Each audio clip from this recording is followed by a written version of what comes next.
Muy bien, buenos días a todos. A medida que avanza el Congreso, cada vez estamos más cansados y quizás esté en la sala la gente que quiera participar de este sector de calidad. Así que gracias por invitarme y gracias por estar ahí. Realmente hoy me sorprendí de dos cosas importantes. Una es los distintos enfoques que la gente lleva a los temas de calidad. Y es bueno que se debata, pero uno muy importante es que no había visto antes en un congreso tantos pósteres y tantos trabajos dedicados a la calidad. Yo siempre que me dediqué a esto, desde que me recibí, decía, ¿por qué siempre estamos con el rendimiento y la resistencia y nunca estamos por la calidad? Así que hoy la verdad que me alegro de estar participando y felicito a los jóvenes investigadores con lo que están haciendo. Voy a intentar en 20 minutos explicar cosas que me pidió el ingeniero Cirilo que comentara en este congreso. Voy a intentar hacerlo lo mejor posible.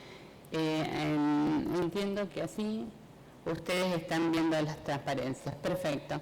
Si ustedes me permiten y se desprende el ala docente en esta disertante, voy a hacer algunas disquisiciones primero para poder entender todo.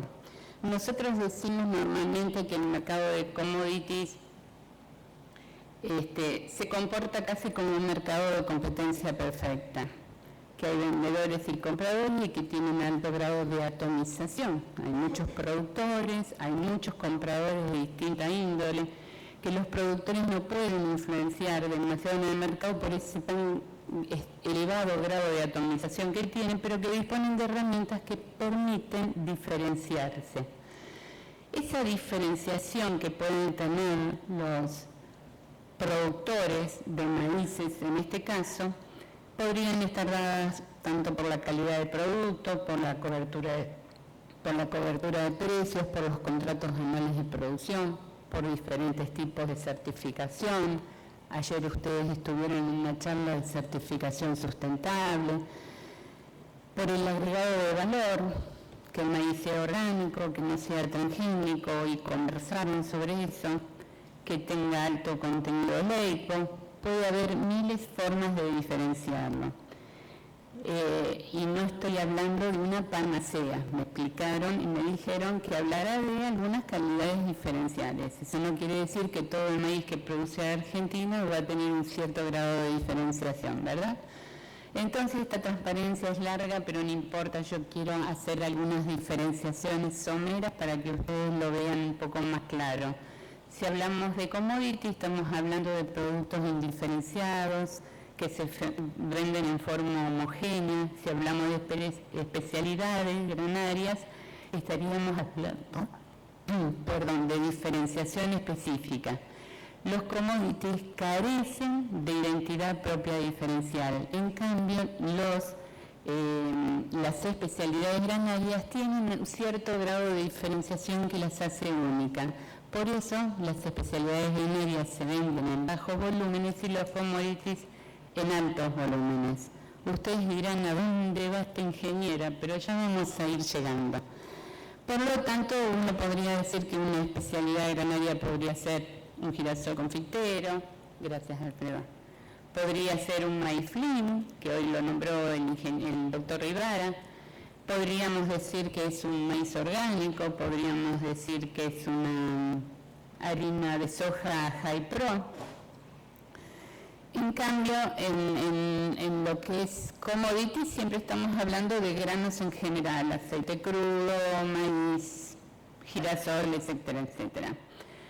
Los commodities están orientados a mercados masivos, por lo que son tomadores de precio, y las especialidades están orientadas a clientes especiales, a mercados diferenciales, y generalmente son formadoras de precio. Dicho esto, para aclarar las diferencias, vamos a ir a lo que yo les quería comentar. Si yo tuviera que hacer un esfuerzo y decidir cuáles son las calidades diferenciadas para maíz hoy en Argentina, podríamos nombrar estas.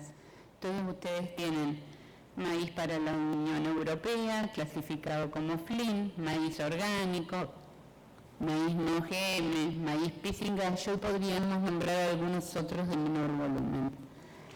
Si nosotros quisiéramos explicar estos, ahora no voy a profundizar mucho en maíz FLIN porque el doctor Rivara me adelantó y hemos quedado descolocados acá, así que vamos a ver cómo seguimos adelante. El maíz FLIN, ¿por qué es diferente en términos de comercialización respecto del maíz convencional? Vamos a ponerle un nombre. Ustedes conocen que la norma de maíz FLIN tiene estas características y vi que los investigadores la están utilizando en sus trabajos.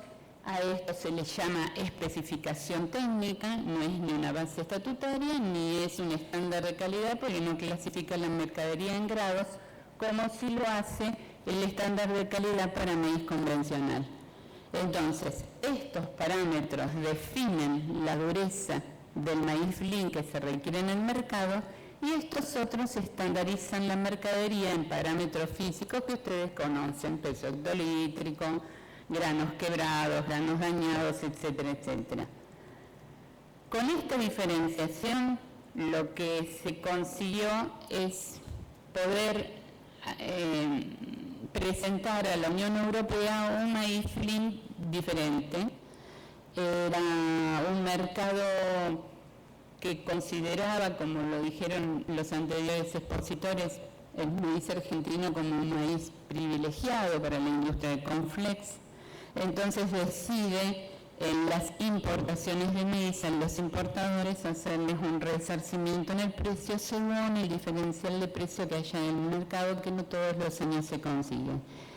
El acceso a ese reembolso implicaba que la única forma de hacerlo era considerar estas características de calidad y que estuviera certificado para acceder a ese reembolso y así poder cobrar la carta de crédito.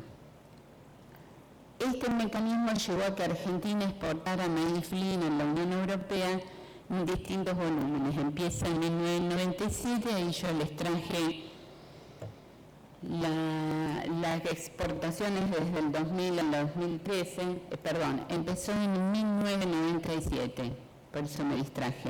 Y las exportaciones que yo les traigo acá son del 2000 al 2013. Ya se las presentó el doctor Rivara y las tienen pormenorizadas, y coincido totalmente con él que no se ha alcanzado, los maíces no han alcanzado los niveles de las especificaciones técnicas para acceder a la certificación. El esfuerzo está, el productor lo hace, el exportador trata de hacer la trazabilidad que corresponde, pero las características del maíz que se fueron presentando en los últimos años no permitió que se accediera a la certificación. Por lo tanto, estos son los volúmenes y ese es el descenso que hay de volúmenes en forma específica. Después, si quieren, entramos en profundidad. Otra característica del maíz podría ser el maíz orgánico. Ustedes dirán, qué poca cantidad de mercadería. Bueno, pero el maíz orgánico tiene sus características y no está de más que lo consideremos. Tiene una normativa específica de producción y de elaboración, responde a estándares internacionales, ya sea de la Unión Europea, del CODES o de la misma Asociación Internacional Mundial, que es la IFOAM. Lleva adelante el negocio, el maíz orgánico, siempre que haya una certificación de tercera parte con auditoría oficial del Estado, que es la forma en que se lo reconoce. Es un mercado en expansión, se los coloqué en comillas, no es, qué cantidad de hectáreas vamos a hacer de maíz, pero se encuentra en expansión, y se encuentra en expansión también porque se está tratando de que se reconozca internacionalmente nuestro sistema de certificación orgánico. Ya tiene reconocimiento en la Unión Europea, en Suiza y en Japón, y tiene reconocimiento privado, no por las autoridades de Estados Unidos y Canadá. Si yo preguntara ahora al auditorio quiénes consumen productos orgánicos en Argentina, levanten la mano. Bueno, eso es lo que nos sucede en todos los auditorios, por eso el propósito de exportación, el propósito de uso es la exportación. Entonces, si ustedes lo miraran en los últimos 3 años, les traje esa estadística para que la conocieran, simplemente porque realmente son volúmenes bajos, pero es bueno que ustedes lo tengan en cuenta. Entonces, la producción se incrementó en total en 17.438 toneladas, eso incluye un poquitito de harina de maíz, y la superficie sembrada se incrementó hasta 5.224. Fíjense en qué parte es considerado maíz y en parte es considerado maíz pisingallo, bajo esta estructura orgánica. Esto es considerado entonces una especialidad. Y los no OGM, es muy difícil acceder a un maíz no OGM, porque si nosotros miráramos hoy la evolución de la superficie cultivada de OGM, ustedes verían que prácticamente el 100%, la columna naranja es la que está representando al maíz, y comparado con algodón y con soja transgénica, y vean que prácticamente estamos cultivando todo maíz transgénico. Pero la situación está, la trazabilidad se puede hacer, el maíz FLIN a la Unión Europea obviamente es no transgénico, el maíz orgánico obviamente es no transgénico, maíces no transgénicos existen.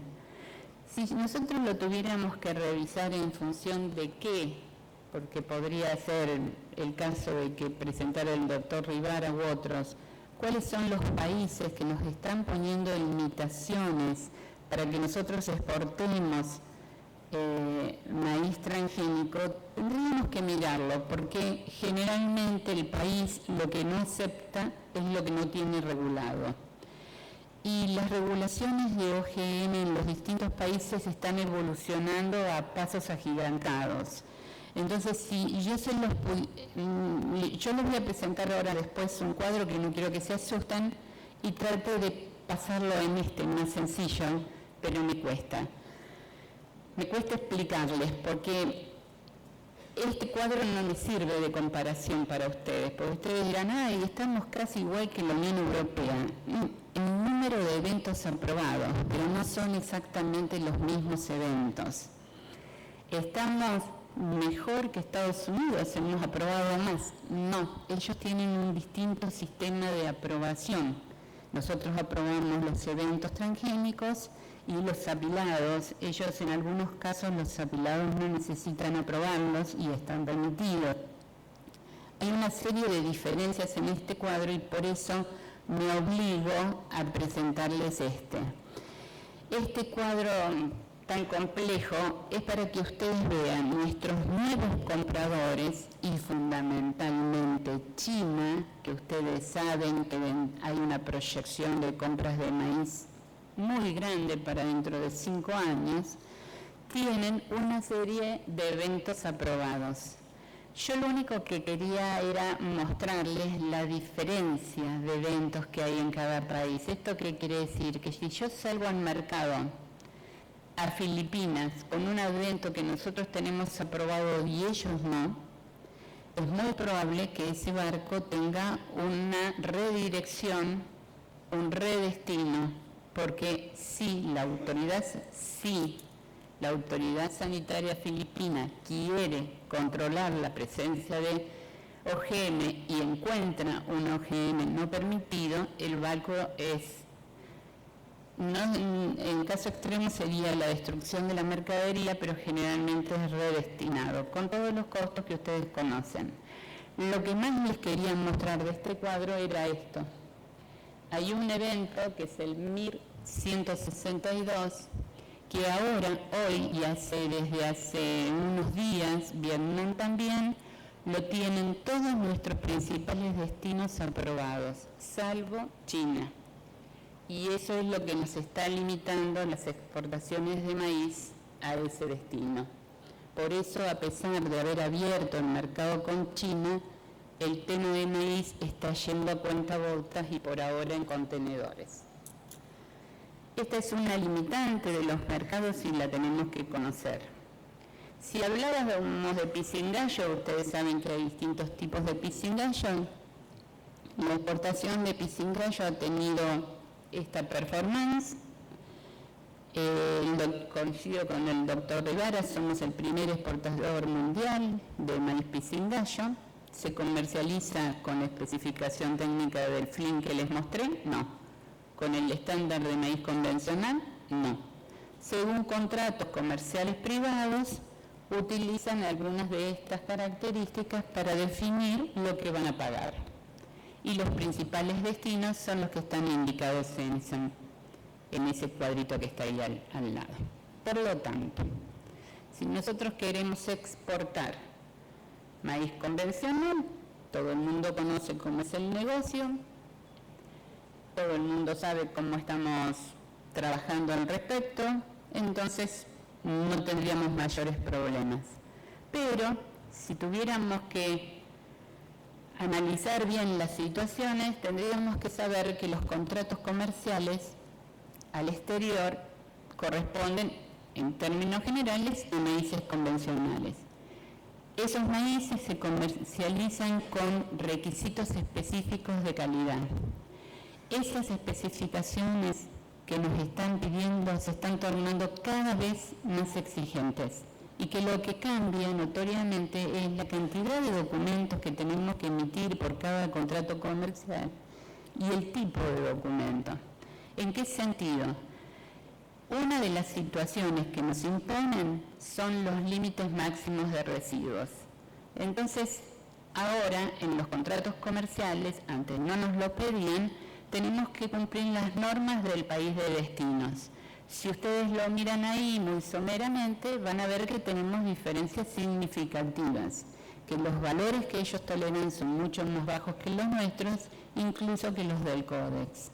Esto es, no quise traer un cuadro que los embarulle, simplemente para que vean que las diferencias significativas. Y para completar la charla de Daniel Preselo de recién, también tenemos diferencias significativas en lo que es aflatoxinas.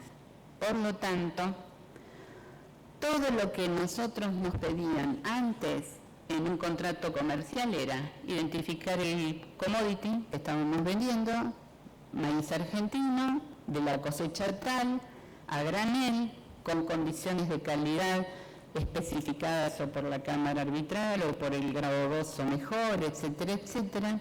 A lo sumo, un poco más adelante, empezamos a tener las consideraciones de aflatoxinas necesarias, pero ahora nos están pidiendo muchas más cosas en los contratos comerciales.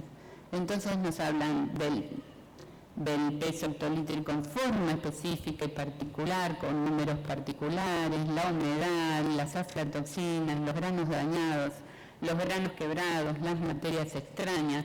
Nos piden tener un certificado fitosanitario, nos piden un certificado de fumigación, nos piden un certificado de consumo humano, un certificado de apto consumo humano que involucra una serie de análisis como los que les estoy marcando ahí. Entonces, cada vez más tenemos que pensar qué es lo que estamos enviando y que no me lo devuelvan, ¿no es cierto? Si yo tengo que pensar en eso, ¿qué estoy haciendo con un maíz convencional? Lo estoy transformando en un commodity, en una especialidad. ¿Por qué? Porque en realidad vuelvo a la primera transparencia, esa ruidosa que les mostré al principio, que con exigencias cada vez mayores en los contratos, se requieren emisiones de certificados con cierta complejidad analítica. Por lo tanto, voy a necesitar saber que lo que estoy embarcando a China no tiene 1162, que lo que estoy embarcando a Europa no supera de aflatoxinas. Y para hacer todo eso, ¿qué voy a necesitar? ¿Comprar y vender como vendo hoy bajo pérdida de identidad? ¿O voy a necesitar hacer trazabilidad? ¿Voy a necesitar tener todo acordado, una empresa de control, etcétera, etcétera? Entonces, a mi parecer, para cumplir con los contratos comerciales, hay que colocar el foco en otras estrategias, ya pasar de la compra en el mercado a compras por contrato, a integración vertical o firma. Requiero más atención en la cadena de aprovisionamiento de la mercadería. Tengo que hacer trazabilidad para separar el no OGM que me pide la industria, para separar el orgánico que me piden los consumidores. Y los commodities tienden a una descomoditización parcial. ¿Por qué? Porque el realizarlo de esta manera va a permitir formar precio, establecer una mayor diferenciación del producto, agregarle valor, etcétera, etcétera. Quise redondear cuáles son las exigencias de los mercados, no porque vamos a vender especialidades, pero que sí sepamos que estos maíces convencionales que nosotros estábamos entregando ya tienen cierta diferenciación y la calidad, como entendiéndola como involucrando los términos de inocuidad como prerequisitos de la calidad, va a ser uno de los factores centrales en los negocios comerciales de alguien más. Así que bueno, es lo que les tenía que decir y muchas gracias a todos.